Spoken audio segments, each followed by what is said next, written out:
presentation of Ancient Faith Radio.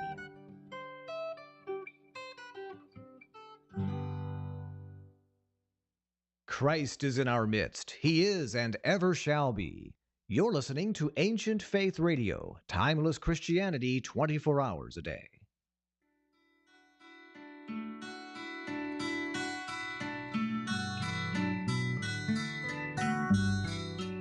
This is Everyday Orthodox with your host, Elisa Bielatich Davis. We get together on Sunday nights to meet everyday Orthodox Christians. We're hoping to get to know the members of the body of Christ across all of our various jurisdictions and regions. We may worship in various languages or even on different calendars, but we have so much in common.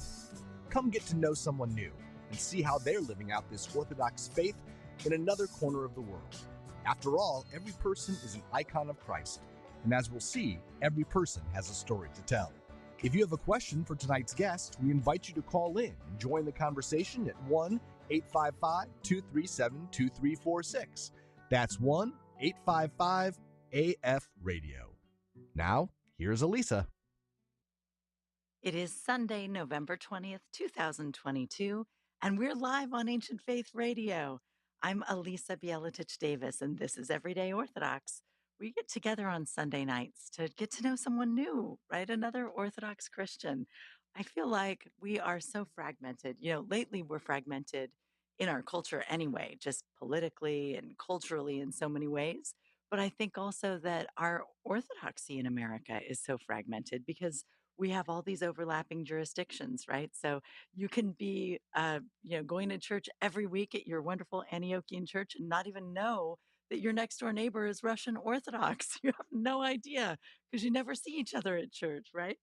So I think it's just a beautiful thing to be able to sit down and get to know each other a little bit, and especially to get to know each other across the jurisdictions, across all of those lines, and to see all of the beautiful things that we have in common as Orthodox Christians. And we're interesting people, I'll tell you. And I always knew that anyway because at coffee hour I like to sit, just sit next to someone and just start talking to them and asking them about themselves. And there's always something interesting going on with people. It's amazing. But, of course, it makes sense because we have so many people who've immigrated from faraway places. We have kids who've grown up in really interesting immigrant families. And, even then, when it's like immigrants marrying other kinds of immigrants, there are all kinds of fascinating things that happen. And it results in some good stories, frankly. And then, of course, there are a lot of converts like me, and we've all come from different places and we find the faith in different interesting ways, and it kind of, I would say, unfolds differently for all of us. So I love having this opportunity once a week to just sit down and talk to someone and find out how their life is and what they're doing and what it looks like. And again, it's so fascinating because we all have so much in common, but then there's also just this beautiful diversity. And of course, you're always welcome to join the show, to join the conversation. It's 1-855-AF-RADIO. You just call us because we're live tonight. So you call us 1-855-237-2346. And Matushka Trudy Richter will answer the phone and she'll patch you right through. And you can ask our guest a question if you'd like. And so Matushka is producing and engineering the program tonight, as always, and she's always a delight. And I did want to mention, because we keep getting questions about how do you listen live on the new app? And if you haven't downloaded the new app, go do that right now because it's very cool. It's beautiful. You can sign in and create playlists and do all sorts of wonderful things. It's very pretty as well. But on the app, what you'll want to do is go to the talk station, and it's English Talk. And so that is sometimes pre recorded and sometimes live. So it doesn't say like live, it says English Talk. So go to English Talk, and that's where you'll hear us live on Sunday nights. You'll hear our other live shows. And when we're not live, you'll hear all kinds of awesome pre recorded podcasts. And actually, you know what? I have another pre recorded podcast that I just started. And if you're interested, it's called Light Streams In. And it's really just me talking. So it's probably better to listen to this one so you can get some other voices mixed in. But I like it, and it's short, I promise. So it's good. Now, without any further ado, let me tell you about tonight's guest because I'm actually really excited to get to know him. His name is Nazo Zakkak. And if you feel like that sounds at all familiar, then probably you've been looking at our new Mandarin Chinese liturgy. Ancient Faith has released this really beautiful, and I don't think it's all released yet, but parts of it are released, and there's an album released that you can hear. And essentially, what's happened is Ancient Faith is working on creating like a Chinese language Orthodox site for people in China who, of course, have great difficulty reaching Christian content, right? So we have a website that is going to have, catechism lessons for them. It has books. Some of our great ancient faith books, some of Father Andrew Stephen Damick's books are already translated into Chinese and ready to go. They'll be able to download those for free. But the shining star of the whole thing is that, like, first, you learn about Orthodoxy, and that's great. But what about the worship? You have to be able to join the worship. And of course, they can't. But we actually now have been putting together, not me, Ancient Faith, though, has been putting together a Mandarin Chinese liturgy. And Nazo, who's here tonight, is the composer of this liturgy. And it is stunningly beautiful, and I don't want to tell you too much about how it works or what they've been doing because, of course, we're going to hear it straight from Nazo. But this week we're talking to Nazo. Next week we'll be talking to Kassiani, who has been doing all of the language and has been leading this. And it's just the whole thing is stunning and beautiful. And God willing, it's going to bring a lot of people access to Orthodoxy, and they just didn't have that before. So it's a beautiful thing. But even beside that, like Nazo already was a pretty interesting guy before this project ever came up. He's a musician. As I said, he's a composer. He also does work like helping Orthodox church choirs, right? So like if your choir needs help, like maybe I forget exactly how he put it. I liked it. It was like, what if your choir is kind of missing a part, right? Like you don't have a person with a certain kind of a voice or something, or the music's too difficult, or you want to encourage congregational singing. He actually consults parishes and helps them with their music, which I think is really a neat thing.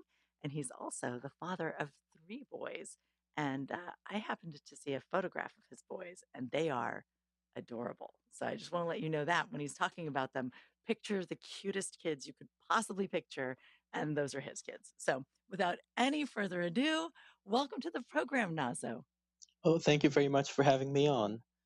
Oh, I'm so glad you're on. I'm so excited. And I already told you this, but Ancient Faith has this little documentary that they put out on the cherubic hymn and the making of it. And so I got to see that, and you were featured in it. So I feel like I already know you, right? Because I saw you and you were talking to Cassiani, and I have a very good idea of you. But I'm excited to get to know you a little bit better. Oh, yeah, yeah. So tell me, where does your story start? Like, where were you born?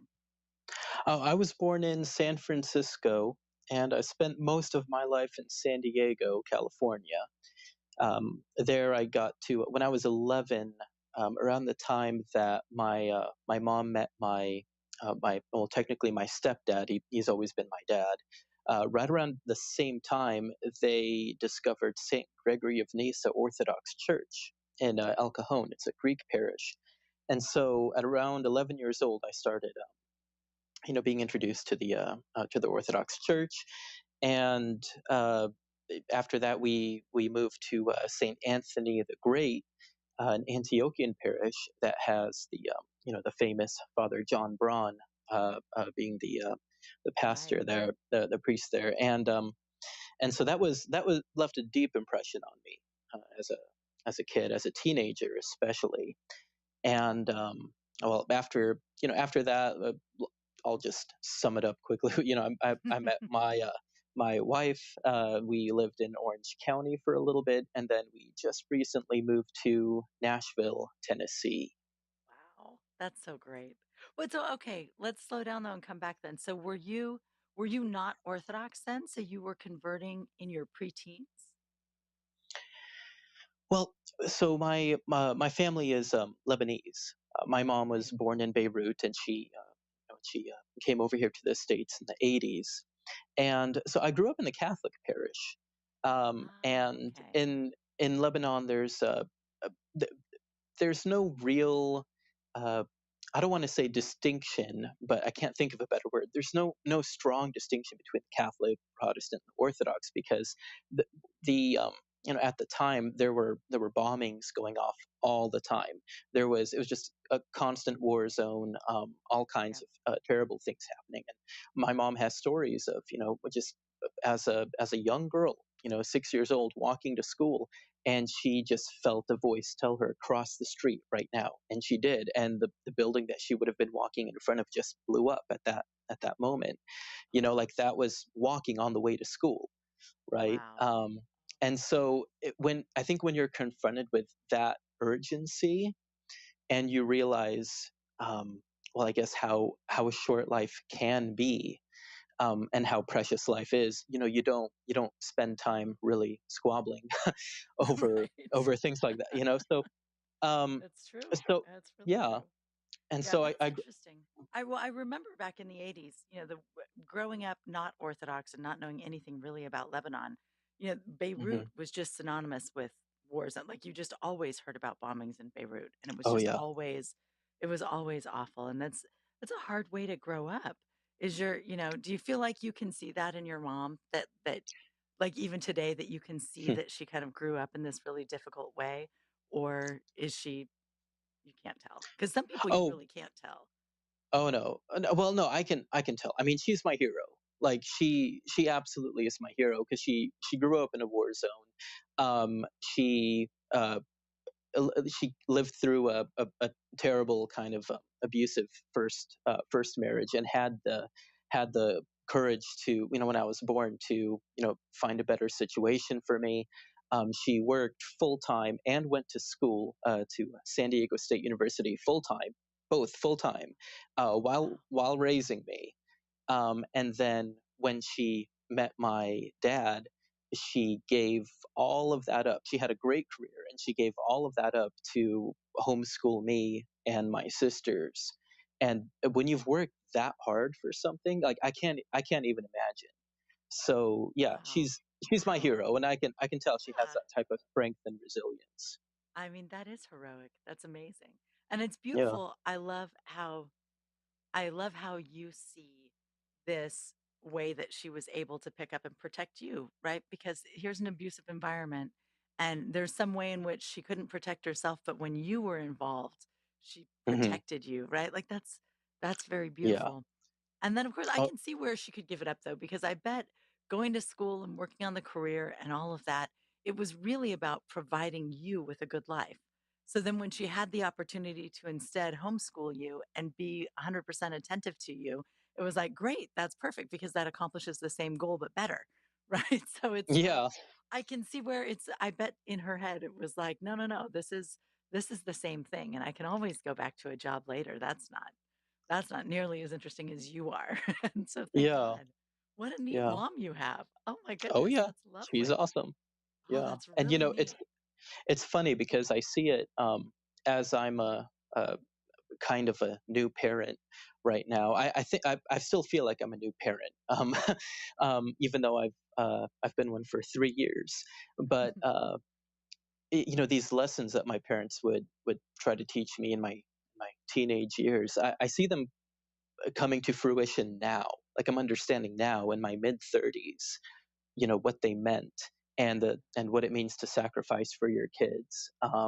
So it's all just kind of dawning upon me right Well, keep that in mind because as your kids get older, you're going to get real frustrated in their 20s because it's like, I'm telling you this and I make perfect sense. And they say that your brain is fully formed, but you don't see it. But it's really true, right? Like you really now. Hmm. begin to see it when you have your own family and you're in like a really, and we think we're adults when we're like 18, right? But like as Yeah. our adult lives really unfold and the responsibility sort of piles up, then you start to understand really like what all of this meant, and it's amazing. And I think in those early years I think you feel like a new parent for a long time because it's like different kids every couple months, right? Like Yeah. Yeah. little ones are so different all the time, right? Like Yeah. 6 months, 9 months, 12 months, these are a different universe from each other.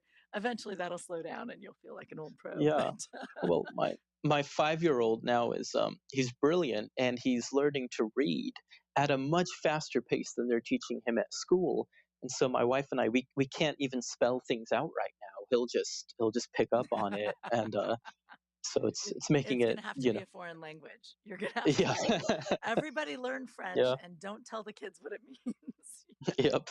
But no, that's beautiful. I love that. Okay, so going back then, so you were already Catholic, and then it sounds like was it always kind of all roses when your mom married, and then here you have a new stepfather after it's been just you and mom, and now you have a lot of attention from mom, and now like there's this new introduction of Orthodoxy instead of Catholicism. Was this like, I know in retrospect, it's all very good, but at the Mhm. time, was that not kind of tumultuous? Because I Oh feel like no. kids are, that's a lot. That's a whole lot. Oh no, I always wanted a dad, and I told her, I'm like, I want, Ah. I would probably, uh, in retrospect, make her feel pretty terrible, about it. I would tell her like, I want a dad. When are you going to find me a dad? I would watch The Sound of Music all the time and tell her, I want brothers and sisters like this. And when I was a kid, I don't know how I got this idea, but I believed that I could like transport myself into the TV. And so I actually tried to like climb into the satellite dish on our roof to beam me into The Sound of Music. And then ended up breaking the antenna, and my grandfather couldn't. He couldn't watch the Arabic channel, so he was less than amused. Oh my gosh, that's awesome. You know what? No one's ever said that to me before. I've never heard that story from anyone ever, anywhere. That is amazing. No, That I is I always wanted fantastic. siblings. Yeah, I I I, love I that. always wanted a big family. So Well, and in a way, I mean, as much as I'm sure that was kind of heartbreaking for your mom in the earlier years when she's like, yeah, I'd love to find you a dad, but I don't really get to snap my fingers and make Prince Charming appear.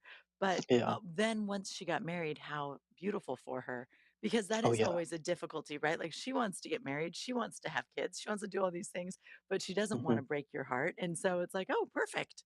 You're on board. Fantastic. So Oh yeah. it all worked Well, out lovely. and she and my dad, I mean, they were sensitive to my feelings too. My, I mean, and I loved this man when I first met him. While my parents were dating, and he actually on the day that they came back from their honeymoon, I don't know what possessed me to do this, but I went up and I told him, I let you marry my mom. I could cause problems. And he turned to my mom and said, he's right. You know, um, but and it's kind of funny. Like I always had this fear that that I would have that conversation with him one day where I would, be yelling, "You're not my real dad," like they do in the movies. Yeah. That never happened. That never felt that, not one bit. So yeah, it pretty much immediately for me was sunshine and roses. I got two amazing sisters. I got my siblings. Thank Um, God. so That's yeah, beautiful. Oh, that's yeah, fantastic. I love that. Okay. All right. So yeah. then, so as you're growing up, then you were still where were you guys? Santa Barbara or Los Angeles? Where were you at that? Oh, no, San we Diego. were in San San Diego. Diego. That's right. Okay. I see you told me this, and then I'm getting all lost in San Francisco or in California. Okay.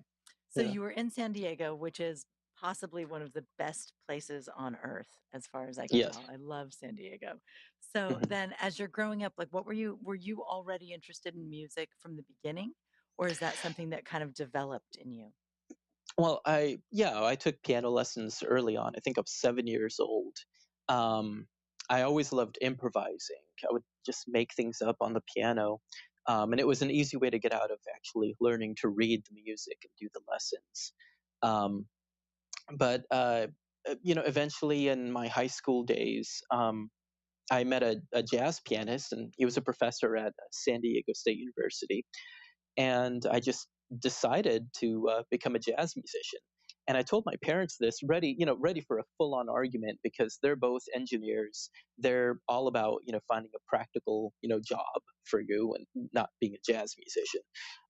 But they actually were incredibly supportive. There was no argument whatsoever. They saw how much I loved it. They saw that I actually practiced. So my undergrad days at SDSU, yeah, I started gigging and and playing a lot. And then I got my degree in jazz there, and I didn't know what to do, because what do you do with a degree in jazz? And so my parents said, well, why don't you apply for grad school? And I really didn't want to. I kind of was done with school. So out of defiance, I applied only to one school that I thought I wouldn't get accepted to. It was a UC Irvine, actually. And lo and behold, they accepted me and gave me a full scholarship. Oh, So well, no excuses now. yeah, so now I had to go. And that turned out, and again, I went into this program. It's called the ICIT program for Integrated Composition, Improvisation, and Technology. It makes me sound a lot smarter than I really am, but that's the program I went into, and it was amazing.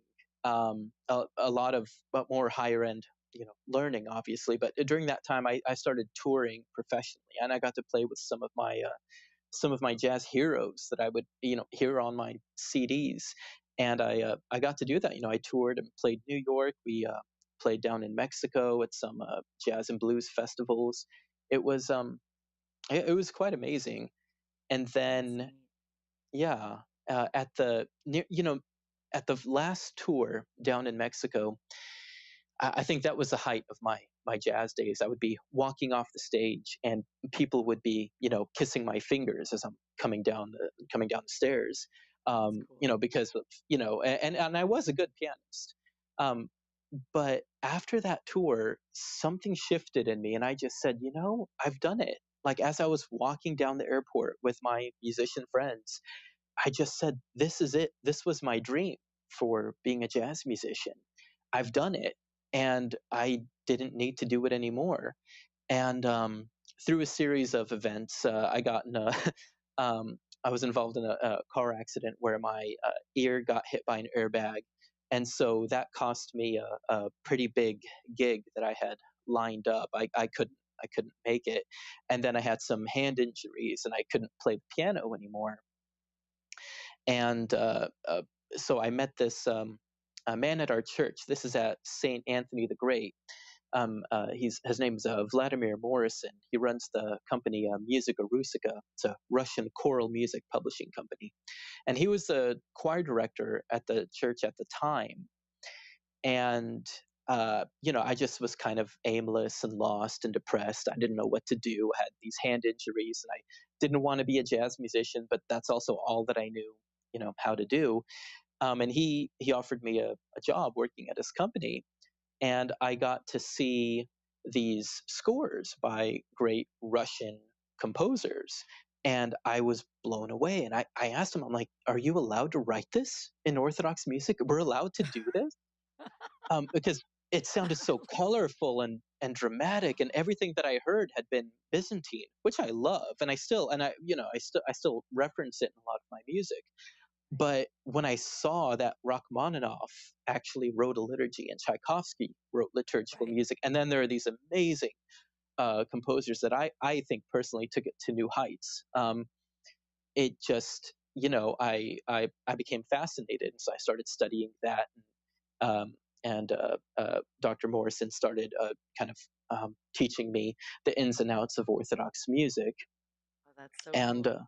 yeah, That's neat. yeah, and Well, and I think that is common though, right? Because like there's a way that we as Orthodox, we think like because the faith is unchanged, the liturgy is completely unchanged. And this is just yeah, the exact liturgy that was handed to us by the apostles. And it's like, well, it is and it isn't, right? The structure is there, but exactly. there are changes that happen over the years. That when we have different traditions, but also I remember actually, and I'm not even a music person, but I remember the first time that I put it together and realized that Tchaikovsky had written a liturgy. And it was like, wait a minute, people just write liturgies? Like, did he just, and I was thinking, like, did he write a liturgy and everybody was like, oh, you're not supposed to do that? But he just played it like in private venues. And then it slowly got picked up. Like, it didn't even occur to me that, in fact, probably, I don't know, that probably the church was like, oh, this is great. Thank you. We're going to try this in the cathedral, right? Like, it didn't even occur to me that that could be a thing because we do come into the church just thinking that it's already done and nothing's going to change ever. And it does Yeah, evolve. It does evolve as it should because it's a living, organic, beautiful thing. But I agree with you. I don't think I had any idea that such a thing was happening. But also, if you've only been listening to Byzantine chant, which has its own beauty, I mean, the Slavonic, I guess they don't call it Slavonic. Is it just Slavic or Russian four-tone or whatever they call it? That Yeah. must have just been amazing. That must have blown your mind because it is really, really beautiful. Well, the interesting thing was Russian liturgical music followed the history of Western music. So when you have the Baroque era, you had Russian composers like Titov, I believe, who wrote in the style of Bach, and it was liturgical Orthodox music. When you had, Impressionism or Romanticism, forgive me, Romanticism in music, you had composers like Gretchaninov, who would write these just incredibly dense chords. There are moments where the harmonies sound like something out of, the Lord of the Rings movies, right? Wow. Just incredibly dramatic. We have operatic Russian choral music. I mean, it follows the history, and I started thinking, why can't we do that in America, right? I mean, Right. it's been done, and I was getting frustrated with some of the well, not some, with a lot of the translations that we have in our churches, and so I just wanted to set some music in English, and I eventually gave it a go. Oh, I love that. I love that. But it's true, right? Like, why can't we have it in America? And it's not that we can't have it in America. It's that Hmm. Orthodoxy just got here lately and, Yeah. slowly. But I feel like there is a kind of maybe renaissance or whatever you would call it that's happening in American Orthodoxy right now, because I do think there's so much creativity exploding. And it's just Yes. like we had these first 100 or 200 years of people just acclimating and getting set up here and immigrating in and Americans hearing about it and kind of filtering in. And now all of a sudden it's like, I mean, and with ancient faith, you see it all over the place. There are all these new books, right? All these people are writing Hmm. books in English all of a sudden, and people are composing music, and Benedict Sheehan's out there, and all these things Hmm. are happening. And it's so beautiful and amazing. And glory to God. I mean, there are a lot of ways in which even the Europeans, like the Russians or the Greeks, are like reading a book written by an American Orthodox person. And that's shocking to me. Like, like they're Yeah. they're gonna listen to your music, and they're gonna be like, oh, this is great. This really contributes to the tradition. And it's like, wow, that came out of America. Go figure. It's amazing. It's Yeah. beautiful. Thank God. Thank God. Yeah. Well, we are gonna take a very short break and we will be right back with Nazo Zakkak just right after this message. Everyday Orthodox with Elisa Bielatich Davis will be back in a moment. Give Elisa and her guest a call at 855 237 2346. That's 855 AF Radio.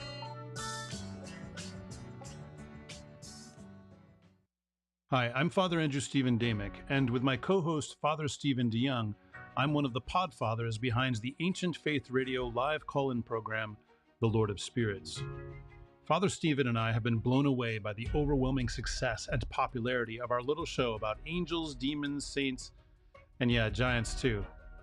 Apparently, there's a real hunger out there for content that addresses the spiritual reality that permeates all of creation, in spite of the rampant materialism of modern society. But did you know that this programming on Ancient Faith Radio is only made possible by its listeners? Not only Lord of Spirits, but all of the live shows on AFR, Orthodoxy Live, Ancient Faith Today, Everyday Orthodox, Search the Scriptures, Live with the Lows, and Stewardship Calling, all of these owe their existence to the generosity of people like you. Without your monetary support, there wouldn't be marathon discussions of Zeus or Hades or the Nephilim on Thursday nights. There wouldn't be an Ancient Faith Radio at all. Take the opportunity today to add your contribution to those of the other faithful AFR fans who help keep shows like Lord of Spirits on the air. Participate in the ministry of Ancient Faith Radio. Partner with us to bring the Orthodox Christian faith to the world. Become a donor today by going to ancientfaith.com and clicking on Donate in the upper right-hand corner. Thanks in advance for your support.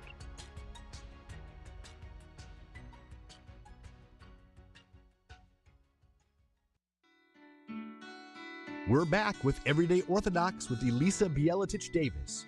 Do you have a question for Elisa and today's guest? Call in now at 855-237-2346. That's 855-AF-RADIO. Here again is Elisa. And welcome back to Everyday Orthodox. We're here tonight with Nazo Zakkak. And Nazo, you were talking about, I want to say one more time to people, if you want to call in, you are welcome to do it. Give us a call at 1-855-AF-RADIO. That's 1-855-237-2346.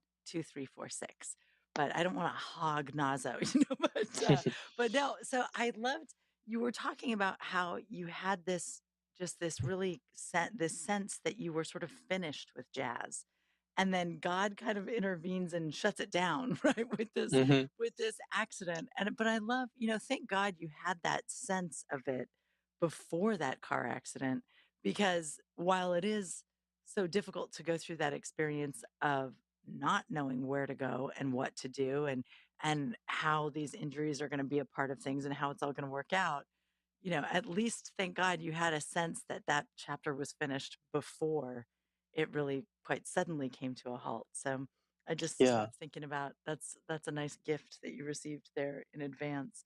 But okay, so we're talking about, you're discovering that there's all of this amazing stuff happening in Orthodox liturgical music that you didn't even know about. I love that. How did you sort of inject yourself into that? You know what I mean? Like you know what I'm saying? Like you see this happening and it's like, wow, that's exciting. Like, did you just start like playing with it at home? Was it something to do with your job that kind of pulled you into it? How did that evolve? Well, I mean, I always was looking for meaning in music, and at university, there's no meaning. The meaning is the music, and it's very secular, and it's a lot of focus is on analysis. But I just didn't believe that. I'm more mystical than logical a lot of the time, and so I'm looking for meaning, and I started researching ancient history and how music was used in ancient history, and the majority of it was used in rituals. And okay, so there has to be some kind of ritualistic aspect, and obviously this all leads up to the liturgy. um, what happened was, I mean, there's so many kind of beautiful little accidents or miracles that pushed me towards writing Orthodox music, but the one that comes to mind now is, I was working with Valerie Yova. She's the choir director at St. Athanasius in Santa Barbara. I actually tried to move to Santa Barbara a few times because I love her parish so much. um, It's a neat and parish. And yeah, Valerie was on this program once, actually. yes, Anybody who would like to get to know Valerie, look it up. Meet Valerie Yova. yeah. It's a And so good one.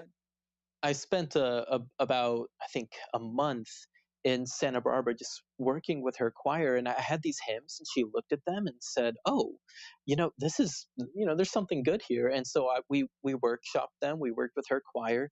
They loved it. And I was surprised because when I heard her choir sing the music, it was exactly what I heard in my head. There was no surprise. There was no tweaking. It was just exactly how it was supposed to be, and that just kind of surprised me a little bit, I guess. The lack of surprise there. And so she, uh, she helped spread my music around a little bit. I got to work with the Antiochian Archdiocese a little bit. I was a composer in residence for a stint there, and then it just, I want to say it just took off because there's a need for simple yet beautiful music. And there's a need for even just simple good English music. It doesn't even have to be particularly intricate or beautiful. um, we just need something good written in English. And I've directed the choir. Funny enough, I became the choir director at St. Anthony the Great for about 7 years. um, and I that taught me so much, and I learned how simple the music needs to actually be. So that was kind of the problem with a lot of the Russian choral stuff. Is they're written for professional choirs. They're written for operatic singers, right? There are solos in the music, and that's clearly not where our parish at least was trying to be. We were trying to encourage congregational singing. So I started writing music that didn't have a high range, that was, limited and simple. But at the same time, I saw how bored our altos would get, singing these just terribly boring lines. They were musically awkward. And as a tenor, I would be singing and some of the Russian common chant music, I basically would be singing middle C for about 5 minutes straight until the piece was done, just one note over and over. And I said, it's hard to concentrate, to be prayerful, while I'm only singing one note over and over and over. And so I basically, I don't publish a piece on my website. I don't put it up unless I sing through every single part, soprano, alto, tenor, and bass. And I make sure that every part is engaging and simple, but engaging and expresses the text too, because it is all about the text, right? And the music never exists on its own. It should never just be like, oh, listen, it's so pretty. It's all about the text. Yes. And I love how Orthodox hymns, so this is how rudimentary my music knowledge is, right?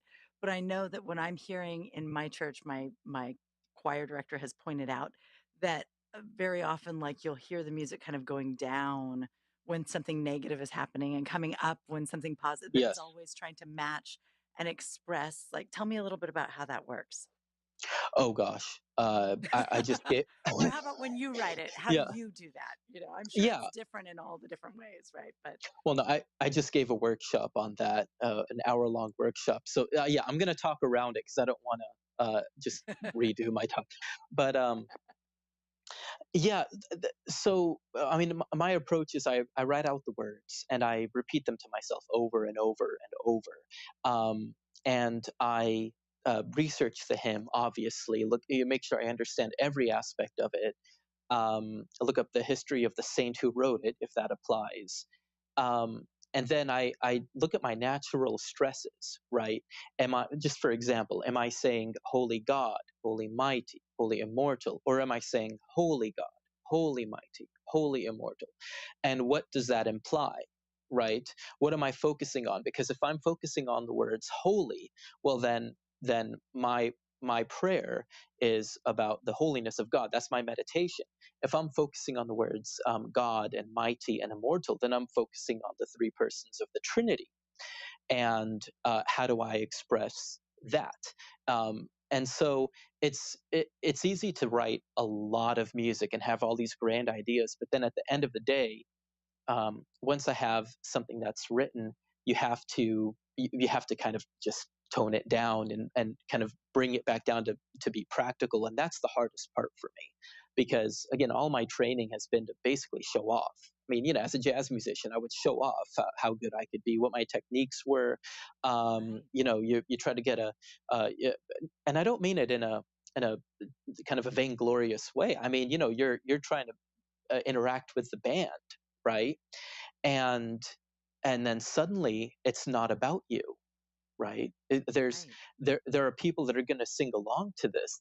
And I can't tell you how many people I've had write me and say like, and again, I don't mean this in a kind of like, I don't want to puff up myself. I don't mean it in that way, but people have written me and said like, I heard this hymn and that was an influence in me deciding to become Orthodox. Oh, that's And lovely. I Isn't I that don't. cool? And what Oh, you oh, even it do is. with that, right? Like it's like, wow, that's really neat. But also, Well, and see, and I know it's not me, because all my focus is on the words. All that that means is that they actually heard the words. I was able to get out of the way and just express the words. And that's my goal, because the words to our liturgy and all of our liturgical services are incredibly powerful. I mean, the Paraclesis to the Theotokos was one of my first I guess, deep dives into orthodoxy. And I started studying that text, and I was surprised by how the themes of depression and absolute just desolation are there, and how we're asking Theotokos to save us from that. And I said, how come I don't hear that, right? yes, Like what? yes. And so that's it. My goal is to stay out of the way as far as possible and just let the words express themselves. Oh, I love that. I love that, Nazo. Okay, we have a Yeah. caller. and I want to give her an opportunity to ask you a question. I got a little sneak at what her question is. It's a good question. Okay. So she's calling from California, and her name is Sue. Sue, are you there? Hello? Hi, Sue. This is Elisa, and we're right here with Nazo Zakkak, and you're in California. Is that right? Actually, I'm from California. I'm in Alabama at the moment. Oh, excellent. You're traveling? Yeah. Excellent. Well, That's great. I'm here a lot. But my favorite Orthodox composer, Nazo, I'm wondering a couple of things. One, I'd like to know about the different jurisdictions that commission your work. And also, when, as a stay-at-home father, how do you ever find time to compose? That's what my questions. Those are great questions, frankly. Those Thanks. are very good. Nazo, All right, God bless. Well, Thanks, Sue. Thank you. As far as jurisdictions, I've primarily worked within the Antiochian Archdiocese, and then, long story short, I didn't want to be limited to one, because I loved all the traditions. That was really it, and so I get commissions and workshop requests from everyone. So I mean, and that's part of what I love doing, is working within all the different traditions. Okay, so finding time to compose, yeah, that's a good one. I don't know how I did it. Typically when it's time to crunch, right? You gotta just kind of power up and do the work. I wake up at 4 in the morning, and that's my time to compose. And then, my kids wake up at 6 because they have to wake up at 6. They can't wake up later. They have to wake up at 6. So and then, I start the day with the kids. If I can, I'll power through and try to compose during their 11 o'clock nap. But sometimes I fail and I have to take a rest too. I really don't know. What I will say is I'm constantly saying the words to whatever hymn I'm working on all the time. And then if I'm working out a musical problem, I'll be singing it all the time. So my 5-year-old will be, he'll be singing my hymns, and then he'll notice that I changed something, and he'll kind of complain about it. And I listen, actually, because if a kid can pick it up, that's a good sign. You've got something good. That's the whole point of writing this music, is we want the kids to be able to follow along too. Wow. And my mom just remarked, actually, she visited a couple of months ago, and she remarked how I would basically be singing "Lord Have Mercy" in many different languages all the day long while I'm taking care of the kids. And she thought it was a bit funny, like, that's how you get through the day. You just say "Lord Have Mercy" all day, and I'm like, I guess I do. But that's beautiful. That's really, yeah. and I think that's true, for a lot of us, that we're walking around, we're humming the prayers, we're singing the hymns. And so, but it's so much more productive for you, because when you're doing it, you're also kind of like quietly percolating this in the back of your Oh yeah. mind. And so it's all a part of the process. It's like a monastic, like saying the Jesus Oh yeah. prayer while they're gardening or something. This is No. beautiful. Oh, exactly. Oh, the Jesus prayer is a huge factor in it. I'm actually working on a YouTube video about the Jesus prayer and how it's influenced my composing. And that's kind of the last part of what I wanted to say is, this is a little plug for myself, but I have a Patreon page.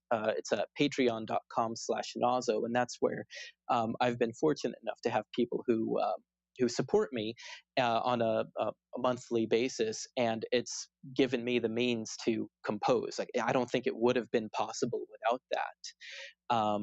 And so, if anyone does want to hop onto the bandwagon, I would appreciate it. But you can find a lot of material there, and I also put all my music up on my website at nazozakkak.com, and it's all for free, again, because of the efforts of my patrons.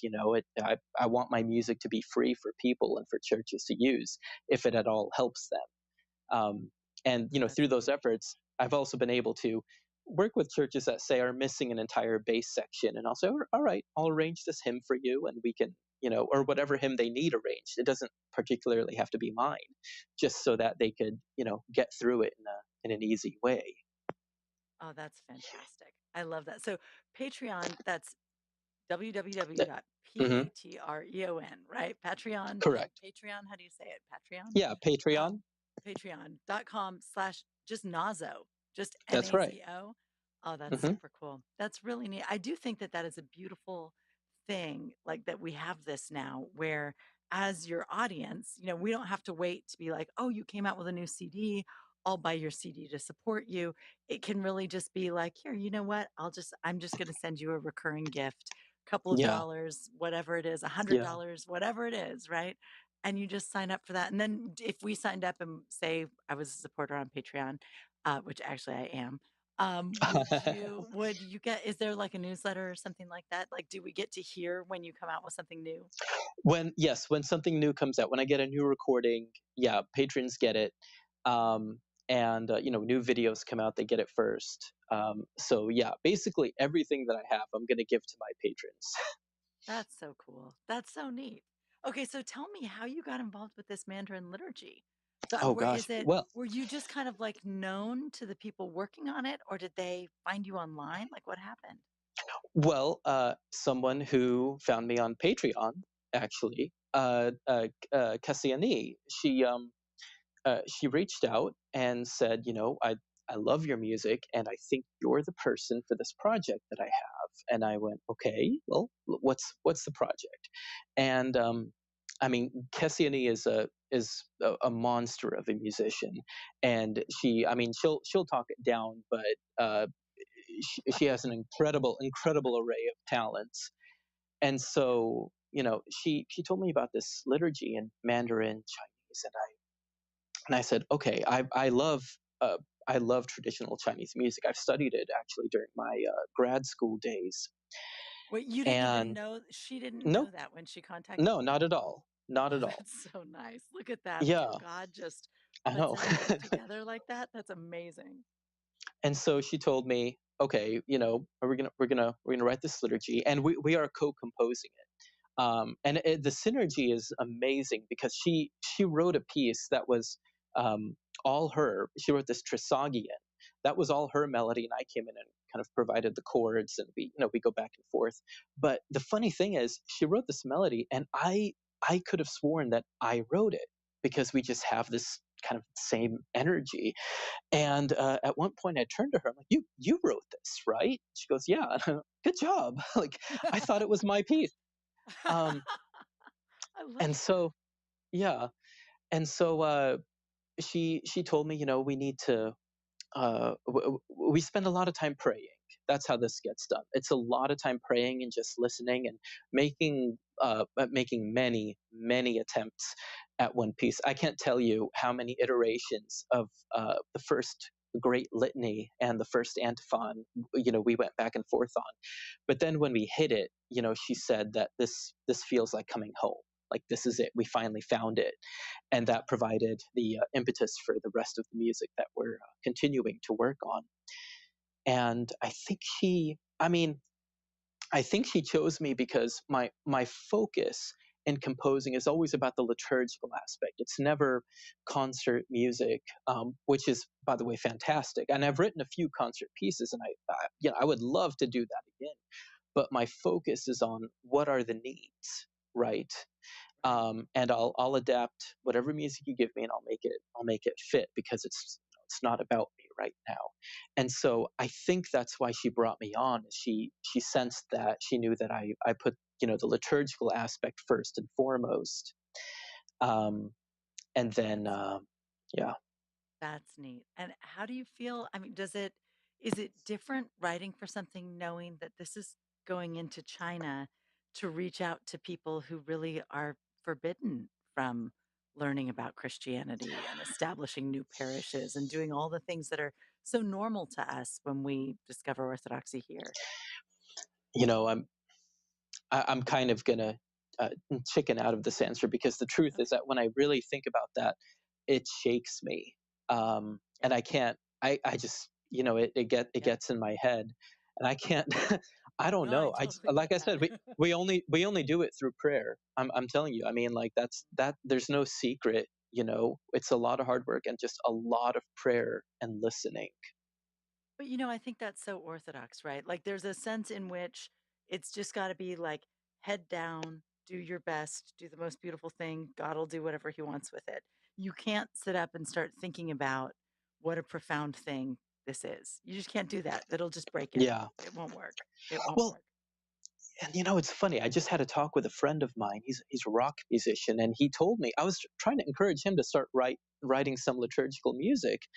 And I said, like our church needs it. If we don't have good music in English, like the American Orthodox Church might fail, and which is a pretty a grand statement to make. And he looks at me and he goes, "Wait a minute, like God's church isn't going to fail. Like we don't need you." And that really shifted my perspective. I'm like, okay, yeah, that's right. This isn't about me. That's right. God you will know. find somebody else if I don't do it. But let's get to work anyway. Yeah, exactly. It's beautiful.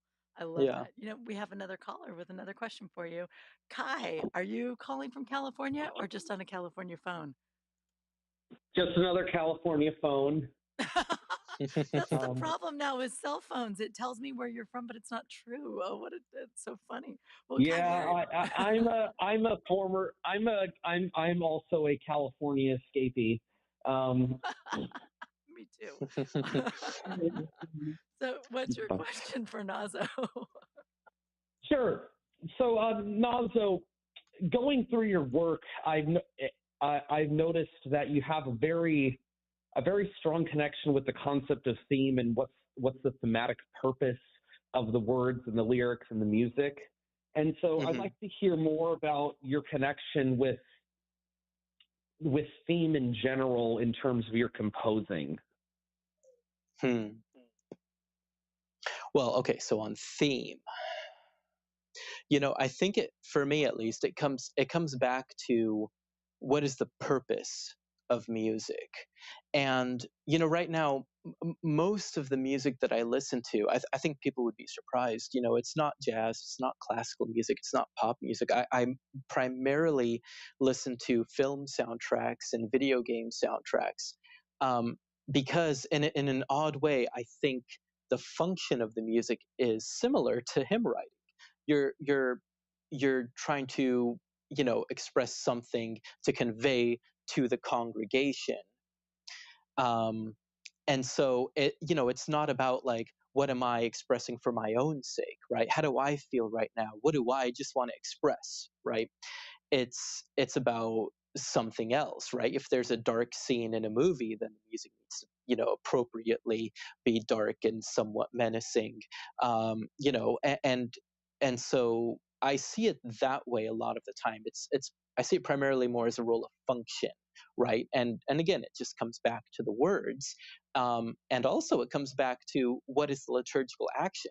When we were recording for my CD, we were recording the Troparion for the Sunday of Orthodoxy, which is before thy most pure image we bow down, O good one, right? And we sing that as we're walking from corner to corner of the church, on the Sunday of Orthodoxy, where we celebrate the icons. And during the recording session, the producer looked at me and said, "Your music's too happy. Like, this text is a bit sad." And I said, "Yeah, it is. It's kind of penitential, yeah.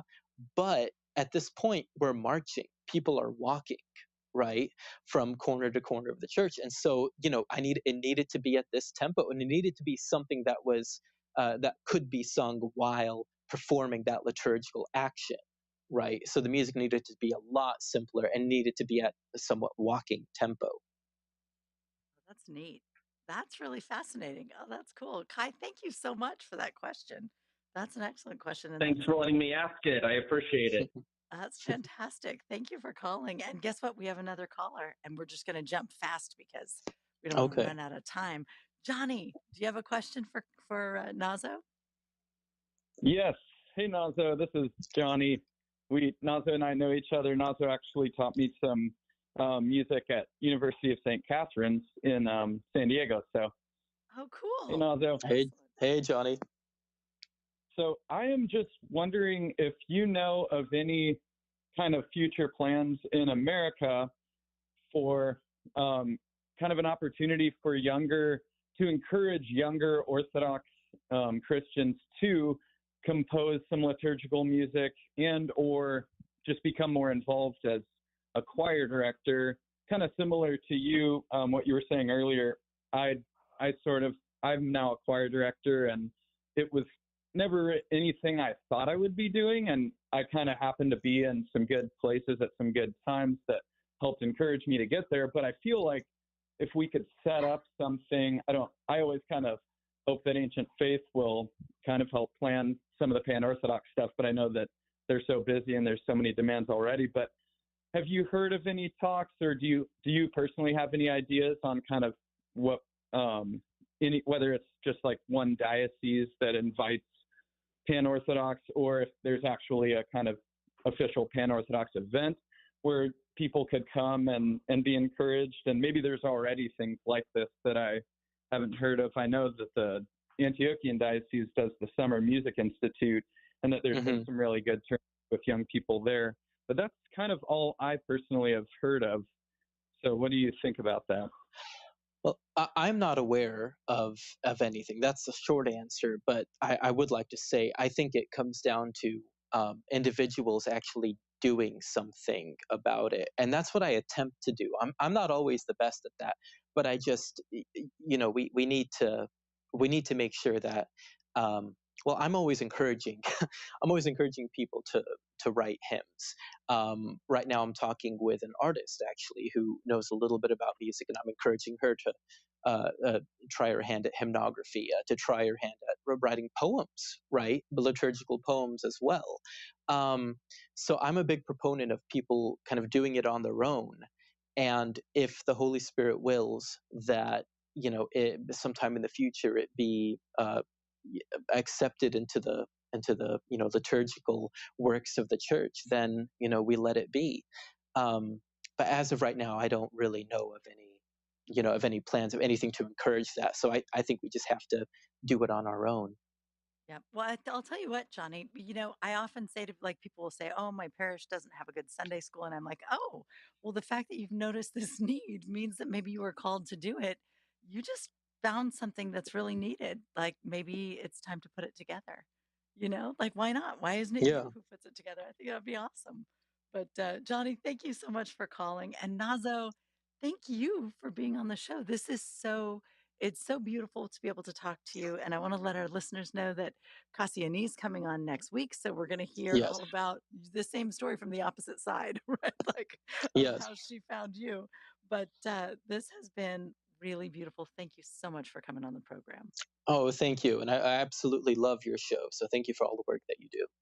Thanks so much. And thank you to our audience. Thank you guys for listening, and come on back next week and we'll meet another Everyday Orthodox Christian. Everybody take care.